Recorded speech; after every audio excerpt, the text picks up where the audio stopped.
আসসালামু আলাইকুম। শখের বাগান বেকটন থাকে। এই দেখুন আমার লম্বা বেগুনের গাছ। গাছগুলা খুব হেলদি হয়েছে এগুলা। ও দেখো, আর এই সাইডে আছে টমাটো। ও দেখুন টমাটোর গাছ। টমাটোর গাছগুলো দেখিল এইলো টমাটোর গাছ। আর এইলো আমার বেগুনের গাছ। আলহামদুলিল্লাহ গাছগুলা খুবই গ্রোথ ভালো হয়েছে। আপনারা দোয়া করবা। আশা করি জুনের শেষে দিই আমরা ফলন পাইব।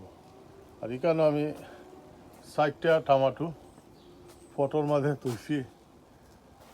আমরা দেশও শিকা কয়, শিকার মতো বাইন্দা এগুলারে আমি রাখছি।